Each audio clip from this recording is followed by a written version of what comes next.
شنوندگان خوب پادکست جهان ورزش، خیلی ممنون هستم از اینکه تا به این لحظه در کنار ما هستید. در ادامه پادکست جهان ورزش این هفته با هم میپردازیم به جهان هندبال با آقای حسین قبادی است، از گویندگان خوب پادکست جهان ورزش و همچنین گزارشگر باشگاه بهست که صدای ایشون و صدای گرم ایشون و گزارشات هندبال ایشون رو در رسانه‌های اینترنتی حتما گوش دادید. آقای قبادی است، سلام، وقت شما بخیر، در خدمت شما هستیم. برای ما بفرمایید از اتفاقات مهم سال 1403. سلام خدمت شما عزیزان دوست داشتنی پادکست جهان ورزش با بخش جهان هندبال در خدمت شما عزیزان هستیم.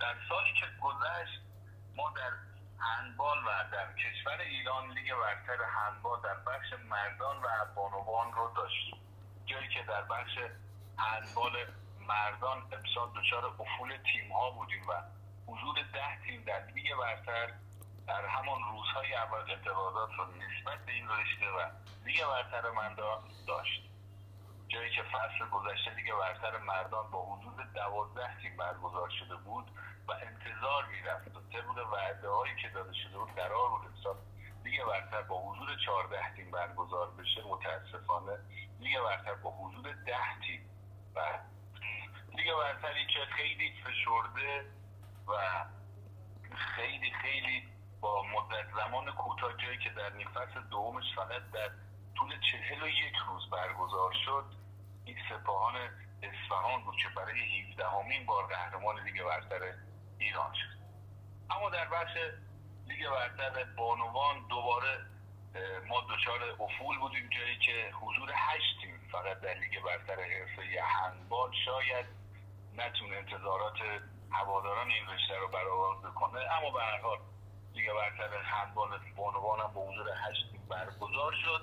و نکته جالب لیگ برتر بانوان جایی بود که تیم شهید چمران لارستان که فصل گذشته به لیگ دسته یک سقوط کرده بود و دوباره تونسته بودن یک امتیازی رو به دست بیارن و برگردن به لیگ برتر هندبال بانوان، امسال برعکس شد جدول و این تیم شهید چمران لارستان سقوط کرده بود که امسال قهرمان لیگ برتر بانوان شد. یکی از اتفاقاتی که فقط در رشته‌ای مثل هندبال میفته که تیم سقوط کرده فصل گذشته امسال قهرمان لیگ برترش میشه.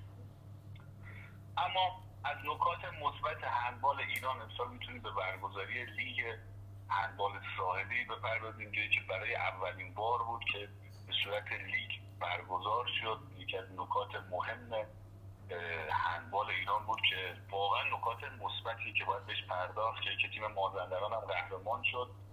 عرض کنم به حضور شما امسال ما در هندبال مسابقات قهرمانی جهان رو هم داشتیم که دانمارکی ها تونستن قهرمان جهان بشن. البته تو این قهرمانی جهان ما به صورت مفصل در همین پادکست جهان ورزش پرداختیم که اتفاقاتی در مسابقات قهرمانی جهان افتاده و به چه صورتی دانمارکی ها قهرمان جهان شدن.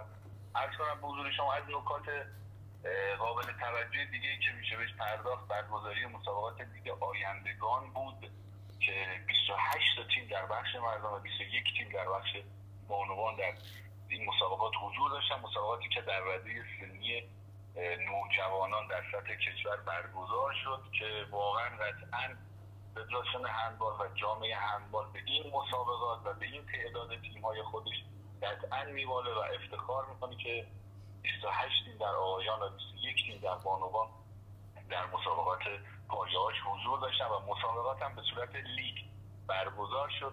از نکات دیگه‌ای که امسال در هندبال برای اولین بار اتفاق افتاد برگزاری جام حذفی بود. اتفاقی که باز هم میگم برای اولین بار بود در هندبال بعد سال‌ها اتفاق افتاد و یک اتفاق نو و جدیدی بود. با حضور 16 تیم آغاز شد و مرحله 1/8 نهاییش هم برگزار شد و قرار مرحله 1/4 به بعدش هم در سال جدید اتفاق بیفته. عرض کنم به حضور شما در این روزهایی که الان ما در خدمت شما هستیم مسابقات تورنمنت 4 جانبه شیراز جام وفاق هم در حال برگزاری یادگاری 15000 شهید شهر شیراز. مسابقاتی که با حضور کشورهای روسیه، بلاروس، چین و ایران در حال برگزاری عرض کنم حضور شما که ما قرار بود امسال میزبان مسابقات نوجوانان آسیا باشیم در شیراز، اما این میزبانی گرفته شد و فدراسیون هم یه جورایی برای اینکه میزبانی یه دور مسابقات بین‌المللی رو داشته باشه همچین مسابقات رو تدارک دید.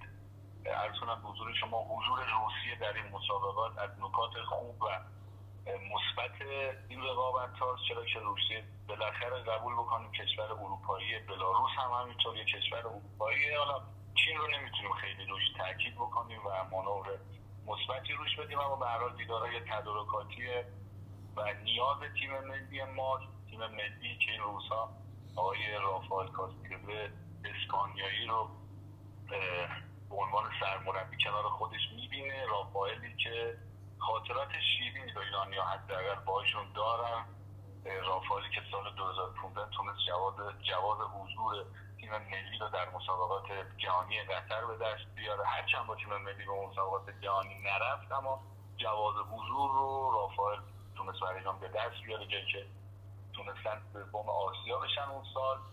عرض کنم حضور شما از نکاتی بود که من خیلی میتونستم فشرده خدمت شما. بله سپاسگزارم. عرض کنم راجع به هندبال. بله خواهش میکنم.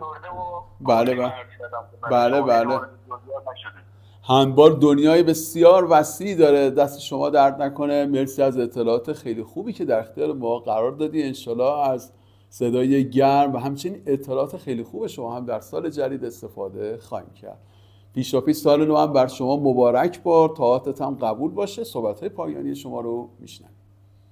ممنون و سپاسگزارم از وقتی که در اختیار رشته مهیج و زیبای هندبال قرار دادید.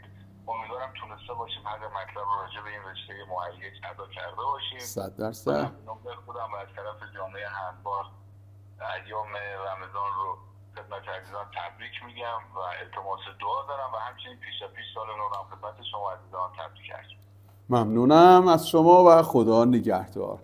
شنوندگان خوب پادکست جهان ورزش، تا دقایق دیگر ارتباط تلفنی خواهیم داشت با آقای مهدی دیوید، گزارشگر رسانه والیبال، و آخرین قسمت این هفته رو هم تقدیم شما خواهیم کرد. از صبر و شکیبایی شما سپاسگزاریم. پادکست جهان ورزش پرقدرت ادامه داره.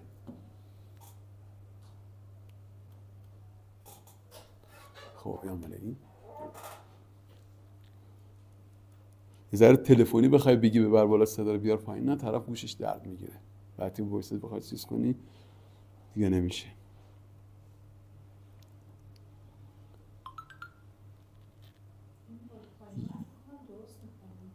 نه؟ آره قشنگ تو چیز تو بحث خانم به هم خورد دوباره. اوکیه.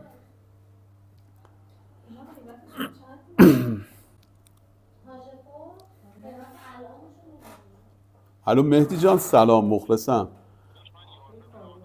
آره ما یه سری تداخلات اینجا خوردیم، به خاطر همین حالا اگر وقت بدی ممنونت میشم. خب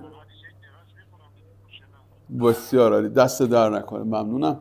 یه لحظه فقط من تا صحبتام تموم شد دیگه صحبت‌های خودت شروع کن. جان؟ آره دیگه حالا یه لحظه گوشی.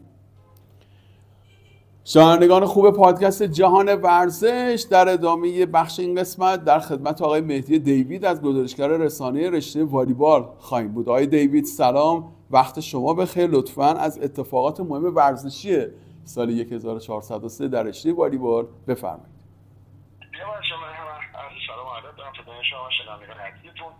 اصلا خدمتتون که سال 1403 برای والیبال ملی ما چندان جذاب و دلنواز و چشم‌نواز نبود، چون که در تیم‌های ملیمون تیم ملی بزرگسالانمون عملکرد موفقی نداشتیم ما، اما خب به هر جای امیدواری هست. ما آقای روبرتو پیازه رو انتخاب کردیم به عنوان سرمربی والیبال کشورمون و این نقطه عطف بسیار روشن بود در فدراسیون والیبال.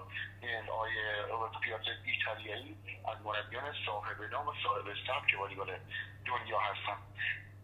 تنها نکته‌ای که ما میتونیم بهش اشاره کنیم که موفق بودیم و بعد از سالها اتفاق افتاد، عملکرد فولاد سیرجان در رقابت‌های باشگاه جهان بود که این تیم مقام سومی باشگاه جهان رسید، قهرمانی آسیا رو هم کسب کرد. این میتونه یه جای امیدواری باشه برای نمایندگان کشورم در سالهای آینده انشالله. اگرچه من یه توضیح کوچولو هم اضافه کنم، با آقای روبرتو پیاتزا که خودشون هم اذعان داشتن در مورد اینکه راه ورزشگاه بزرگ رو میخوان ادامه بدن در تیم ملی والیبال ایران، میشه بسیار امیدوار شد به این موضوع. در خدمت شما هستم. بسیار عالی آقای دیوید، ممنون هستم از اینکه وقتتو در اختیار ما گذاشتی. پیشاپیش سال نو مبارک. ممنونم و خدا نگهدار. سلامت باشید. منم تبریک میگم خدمت خدا نگهدارتون باشه. شنوندگان خوب پادکست جهان ورزش، آخرین مهمان این هفته هم آرش اسدی از مجریان خوب رسانه ملی و همچنین برنامه سلام تهران رو روی خط میاریم و به صورت کلی و جامع‌تر اتفاقات ورزشی سال 1403 رو بررسی خواهیم کرد. یه رفت و برگشت رسانه‌ای میگیریم و برمیگردیم با شما خواهیم.